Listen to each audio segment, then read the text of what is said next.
What's up guys, Robert Optal Carnivore. Now this is why I work out in a fasted state, early morning. Let's break it down. First of all, I always like to look at it from an evolutionary point of view, like what would our ancestors have done? Obviously, they wouldn't have been picking stuff up and putting them down 20 times on purpose to build some muscle. But from a physiological point of view and evolutionarily, they would have woke up with energy. You get this growth hormone release, cortisol release, adrenaline release. They haven't eaten, they're fasting, insulin is very low.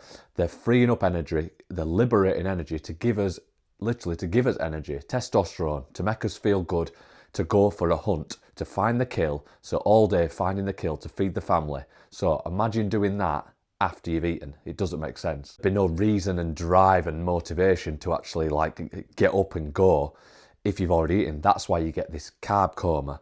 Obviously, depending what type of diet you're on, but even if you've had like a heavy meat-based meal, you get this postprandial somnolence, which basically is this carb coma sort of thing, depending what you've eaten. So your body recognises that you've eaten loads of nutrients, you've hunted, you've got your kill, you get this rest and digest, this parasympathetic calming down of the nervous system.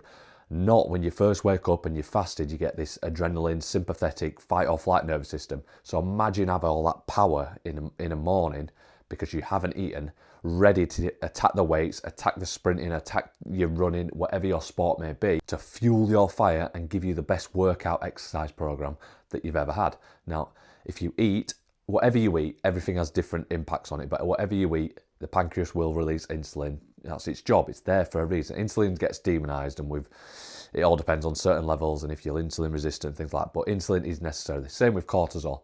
Do you know, it has a job. One's for driving energy into cells, and the other's trying to give you energy out of cells. So if you're training later in the day or you're having breakfast first, then you're gonna get an insulin release.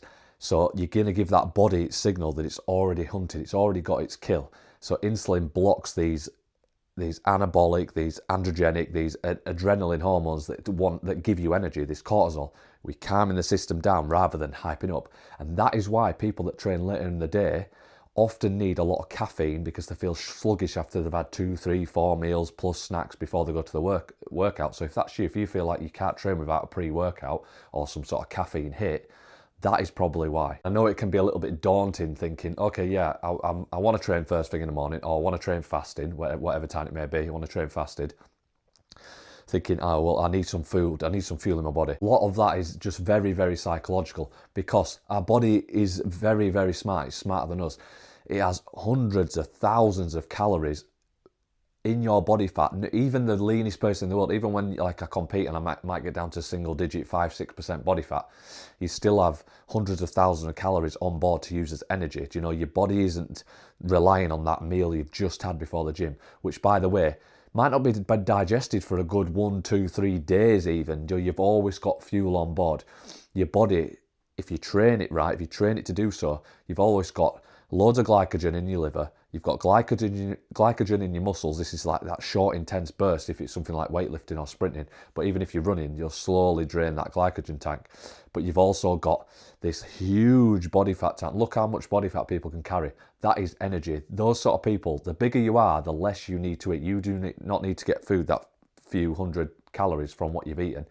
Compared to what you've got stored around your body internally, it's a drop in the ocean. If you do want to take this route and give it a try, and do want to train fasted in the morning, but you are worried, that last big meal you had at night, the night before, see that as fueling your workout. That is going to add to it. But like I said, you've got all the energy you need in your body fat and in your stored glycogen stores in your muscle and your liver.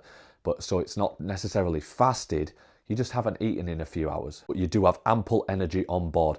So don't see it as more of a what fuel have I put in my system. That's all there. See it as a hormonal thing that you're allowing cortisol, growth hormone, testosterone, adrenaline all to thrive, and you're not blocking it with insulin, eating right before it. And just imagine you're going out to hunt.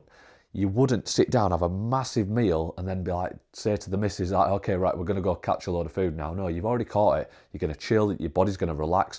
All the blood's going to go to the digestive system. You're going to chill, and it helps you sleep at night. So that's why I think eating later in the day, naturally fasting through the day, just sets that circadian rhythm. It sets you up for the day.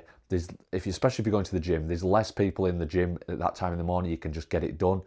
It's your routine started. You have to go to sleep earlier the night before because you're getting up early. It sets that circadian rhythm, gets you in a real good habit. Because look, how many times have people set their alarm to go in the morning, they're really G'd up and they go, compared to that, like, I'm going to do it at night, and then you've spent all day at work, and then you've procrastinated, and then you've talked yourself into sacking it off, and I'll start again tomorrow.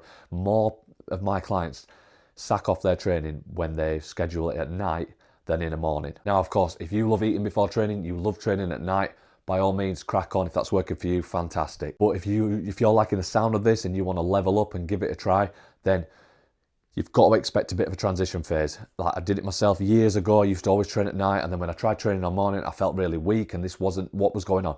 Obviously, your hormones have to take time to shift. It's like almost a bit like jet lagged. You know, you're trying to get used to a new sleep time. Your hormones are going to start getting released at the right times, but there will be a transition phase. It could be 1 to 2 weeks. Stick with it. Trust me, you will be rewarded. The transition phase, and a main huge caveat, is that if you're on the wrong diet, and you're always getting blood sugar crashes, and you wake up and you feel you need a banana before you train, just to give you a workout, just to give you energy, which doesn't make sense, because that banana is just going to be sat in your stomach. That is not entering your bloodstream, fueling your brain, your nervous system, your muscle glycogen, your liver glycogen.